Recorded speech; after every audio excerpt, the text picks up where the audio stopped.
बिस्मिल्लाहिर्रहमानिर्रहीम। अस्सलाम वालेकुम। पंजाब के सारे रहतलां नूं मेरा सलाम। सदा खुश रहो, शाद रहो, आबाद रहो, हंसते रहो, खुशियां वंडो ते आपस विच प्यार सलूक ना रहो। बिराओ अज एक जेहड़ी तकरीब ते मैं जेहड़ा चेहरा मैं अज तुहानूं विखाउणा चाहना वो है अगे पिछे तुसीं वेंदे हो, हाँ जी भाई जी रुक जाओ, लाइसेंस विखाओ, फलाना करो मोटरसाइकिल ते जेहड़े हुंदे ने डक लैंदे ने। लेकिन अज दा जेहड़ा चेहरा है ना वो बड़ा खूबसूरत है, बड़ा प्यारा है, बड़ा मिठा है। उन्हां नाल तुहाडा तारुफ कराइंदे आ भी उन्हां नूं किवें ख्याल आया शायरी दे हिसाब नाल। भाई एक बड़ा प्यारा नां है राय नदीम हुसैन कलियार, जेहड़े कि ट्रैफिक पुलिस विच ने।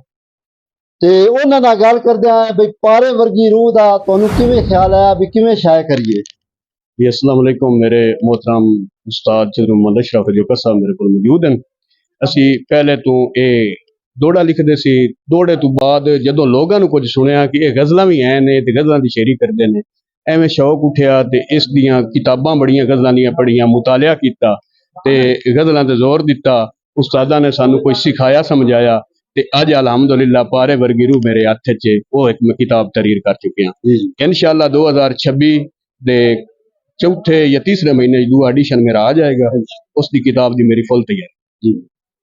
तुसा भाई नदीम हुसैन कलियार दी गल्लां सुनिया कि मेरा दूसरा जेहड़ा एडिशन है ना वो भी जल्दी आ रही सी ते इन्हां दे जेहड़े उस्ताद हैं इन्हां नूं सिखावन वाले वो भी साडे नाल मौजूद हैं। उहदे नाल गल करदे आ। ये मेरे शागिर्दान जी पहले दौड़ा लिखदे हन, बाद दे विच जनाब अली इन्हां नूं गज़ल दा शौक लगा, मुख्तलिफ किताबां पढ़ियां शायरां दियां, बहुत अच्छे शायरां दी किताबां पढ़ियां, उहदे नाल इन्हां नूं शौक लगा गज़ल लिखण दा। अज माशाअल्लाह पारे वर्गी रूह इन्हां तखलीक कीती है जी। मैं बड़ा खुश हाँ जी, मेरे ते फखर है जी, मेरे कामयाब शागिर्द ने। एक शख्सियत मौजूद है, उन्हां दा नां ढकिया छुपिया नहीं, पंजाबी दे एक बड़े वड्डे बन्ने परवन्ने नां हैं, प्रोफैसर डॉक्टर फैसल याद जप्पा ते उहदे नाल गल करदे आ जी। जी मेहरबानी। मैं जी पारे वर्गी रूह है इस छप्पन ते राय नदीम कलियार मुबारकबाद पेश करना।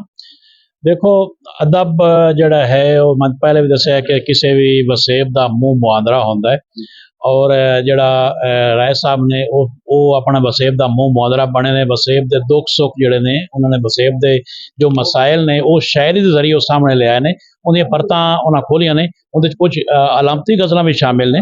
सो ये एक खूबसूरत वादा है साडे पंजाबी अदब के अंदर। आने वाले वक्त इंशाअल्लाह होर किताबां जो आईयां उदों होर निखर के उम्मीद है इंशाअल्लाह सामने हुसन। इस सारे वसेब नूं मेरी तरफों मुबारकबाद कि वो गज़ल दौड़ा छड्ड के ते गज़ल दे विच अगे अपना मुकाम बनाया। उन्होंने सिर्फ अपना दुख ही नहीं बयान किया, उन्होंने मुआशरे का दुख बयान किया।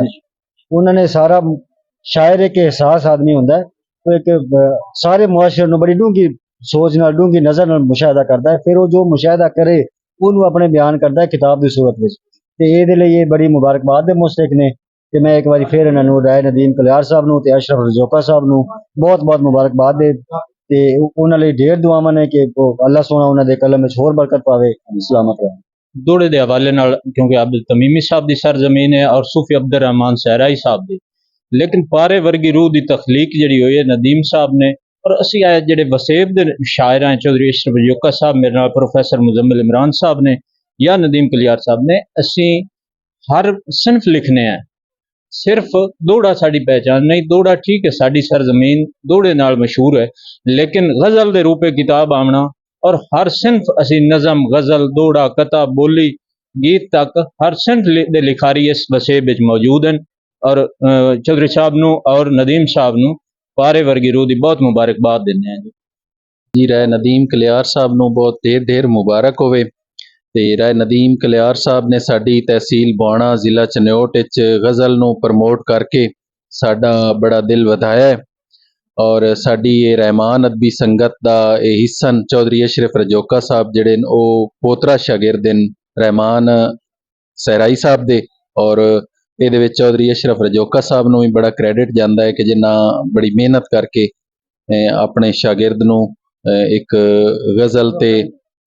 ਗਜ਼ਲ ਤੱਕ ਅਪੜਾਇਆ ਹੈ। ਔਰ ਉਹਨਾਂ ਨੇ ਬੜੀਆਂ ਅੱਛੀਆਂ ਗਜ਼ਲਾਂ ਲਿਖੀਆਂ ਹਨ। ਔਰ ਇਹਦੇ ਵਿੱਚ ਸਾਡੇ ਵਾਸਤੇ ਇੱਕ ਆਨਰ ਦੀ ਗੱਲ ਇਹ ਹੈ ਕਿ ਡਾਕਟਰ ਫੈਸਲ ਜੱਪਾ ਸਾਹਿਬ ਜਿਹੜੇ ਨੇ ਉਹ ਇਸ ਕਿਤਾਬ ਤੋਂ ਬਹੁਤ ਮੁਤਮਿਨ ਹਨ, ਖੁਸ਼ ਹਨ। ਔਰ ਉਹ ਸਾਨੂੰ ਬੜਾ ਮਤਲਬ ਇੱਕ ਜਿਹੜਾ ਨਾ ਸਾਨੂੰ ਸਾਰਿਆਂ ਨੂੰ ਇੱਕ ਬੜਾ ਇਜ਼ਾਜ਼ ਹੈ ਤੇ ਬਹੁਤ ਜ਼ਿਆਦਾ ਮੁਬਾਰਕਾਂ ਵਧਾਈਆਂ ਰਾਏ ਨਦੀਮ ਕਲਿਆਰ ਸਾਹਿਬ ਨੂੰ।